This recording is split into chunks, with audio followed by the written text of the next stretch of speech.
I matched with this girl on Tantan last spring, and to this day, I still don't know what really happened in that subway station.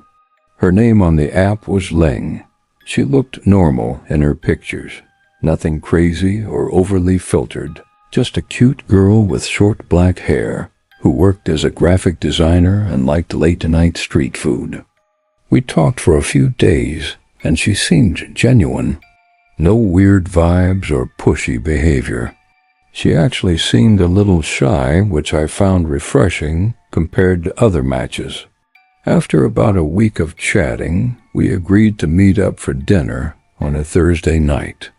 She picked a hot pot place near Jianguomen, not too far from the subway station. Nothing fancy, but the kind of spot locals actually go to. When I got there around 9:30 p.m., we had a really nice time.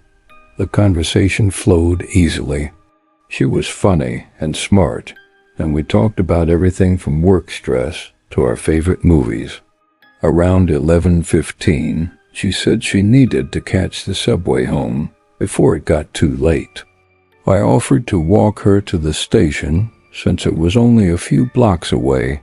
She smiled and said that would be nice. We walked together through the quiet streets, still talking and laughing. The air was cool and the city felt calmer than usual. When we reached Jianguomen Station, she turned to me and said she had a really good time. I told her I did too, and we made plans to see each other again that weekend. She waved goodbye and headed down the stairs into the station. I watched her go, then started walking toward my own subway stop a few streets over. I checked my phone. It was 11:43 p.m. I sent her a text saying I got home safe and hoped she did too. She didn't answer. I figured maybe she had no signal underground or her phone died. I went to bed thinking about our next date. The next morning, I woke up to no response from Ling. I sent another message around noon asking if she made it home okay. Nothing. By evening, I was starting to feel a little worried, but I didn't want to seem clingy. Maybe she just wasn't interested anymore. Maybe the date didn't go as well as I thought. I tried calling her. The phone rang twice and went to a weird tone I'd never heard before, like it was disconnected or out of service. I checked Tantan and her profile was still there, but she hadn't been active since before our date. 3 days went by with no word from her. I was confused and honestly a little hurt. Then, on Sunday afternoon, I got a call from an unknown number. I answered, and it was a woman's voice asking if I knew someone named Ling. She gave me Ling's full name. My stomach dropped. I said yes. I had just gone on a date with her. There was a pause on the other end. Then the woman told me. She was Ling's sister. She asked me when I last saw her. I told her Thursday night around 11:40 p.m. when she went into Jianguomen Station. The sister went quiet for a few seconds, then said Ling never made it home that night. She said the family had filed a missing persons report. I felt sick. I told her everything I knew. The restaurant, the walk, the time she went down into the station. The sister thanked me and said the police might want to talk to me. She hung up. I sat there staring at my phone, trying to process what I just heard. That night, 2 police officers came to my apartment and asked me the same questions.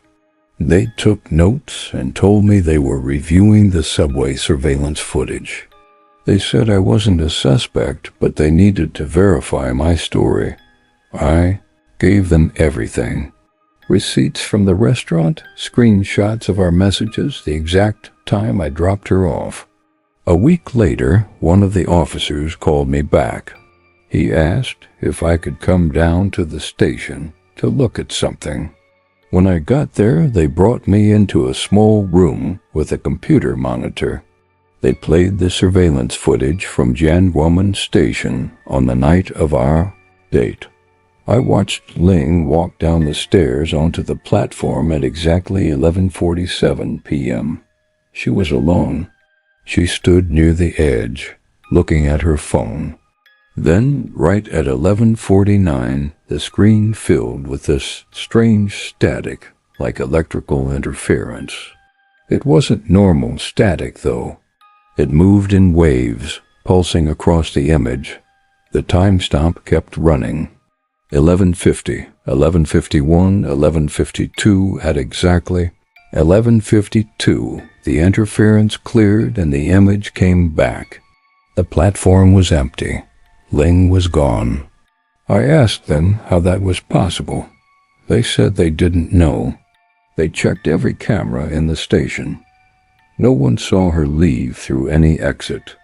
No train had arrived during those 3 minutes. She just vanished. The officer told me something else then, something that made my blood run cold. He said Ling wasn't the first. Over the past 2 years, 13 other people had disappeared from that exact platform. All of them between 11:47 p.m. and midnight. All of them during the same 3-minute window of interference on the cameras. Different nights, different people, but always the same pattern. I asked why this wasn't all over the news. He looked uncomfortable and said the subway authority didn't want to cause a panic. They claimed it was a technical glitch that the people probably left through blind spots in the camera coverage. But he didn't believe that. He said he'd been working this case for months and nothing added up. Before I left, he told me one more thing.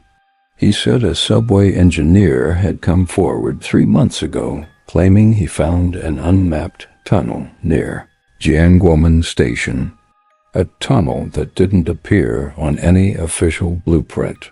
The engineer said he was going to investigate it after his shift one night. That was in late January. He went down into the station at 11:52 p.m. and never came back. He was disappearance number 12. I couldn't sleep for weeks after that. I kept thinking about Ling standing on that platform, looking at her phone, waiting for a train that never came. I kept thinking about that 3-minute window. What happened during those 3 minutes? Where did she go? I started researching Jianguomen Station. One found old maps, construction records, newspaper articles about the subway expansion. I found mentions of tunnel collapses during construction in 2007, of abandoned passages that were sealed off, of workers who reported hearing strange sounds in the tunnels late at night. One night, about 2 months after Ling disappeared, I did something stupid. I went to Jianguomen Station at 11:30 p.m. I don't know what I was expecting to find. Maybe closure. Maybe answers. Maybe I just needed to stand where she stood. The platform was nearly empty. An old woman sat on a bench reading a newspaper. A young guy in a business suit stood near the opposite end, headphones in. I stood where Ling had stood, right at the spot I'd seen in the footage. I checked my phone. 11:44 p.m. I felt my heart pounding. The old woman got up and left, heading for the exit. Watched her go. Now it was just me and the guy in the suit. 11:46 p.m. I looked down the tunnel. Darkness. Just the faint hum of electricity in the walls. A train announcement echoed through the station, but it was for a different line. 11:47 p.m. I looked at the guy in the suit. He was still standing there, motionless, staring down the tracks. Something about the way he stood felt wrong, too still, like he was waiting for something specific. Then I heard it. A low rumble, but not from the direction trains normally came. It was coming from somewhere else, somewhere deeper. The lights on the platform flickered once, twice. 11:48 p.m. The guy in the suit slowly turned his head and looked directly at me. His face was blank, empty. He took one step toward me. I didn't wait. I ran for the stairs. I took them two at a time, my footsteps echoing off the tile walls. I heard another rumble behind me, louder this time. I burst out onto the street, gasping for air. I looked back at the station entrance. Nothing. No one followed me. I checked my phone. 11:51 p.m. I never went back to that station. I deleted Tantan. I moved to a different part of the city. But sometimes late at night I still think about Ling. I think about those 13 other people. I think about the engineer who found the tunnel. And I think about the guy in the suit who looked at me with those empty eyes. The police never solved the case. Ling's family never got answers. The subway authority never acknowledged that anything unusual happened. According to them, it was all just coincidence and technical malfunctions. But I know what I saw on that surveillance footage. I know what I felt standing on that platform. And I know that somewhere beneath Jiangguomen Station, there's a tunnel that doesn't exist on any map. A tunnel where 14 people went and never came back. I think about the time stamp. Always 11:47 to 11:52. Always 3 minutes of interference. Always the same platform. And I think about what the officer told me during our last conversation. He said they'd analyzed the interference pattern on the recordings. He said it wasn't random static. When they slowed it down and enhanced it, they could see shapes moving inside the distortion. Human shapes, dozens of them, walking deeper into the interference like they were being pulled into something. I still have Ling's number in my phone. Sometimes I think about calling it just to see what happens, but I never do, because I'm afraid of what might answer.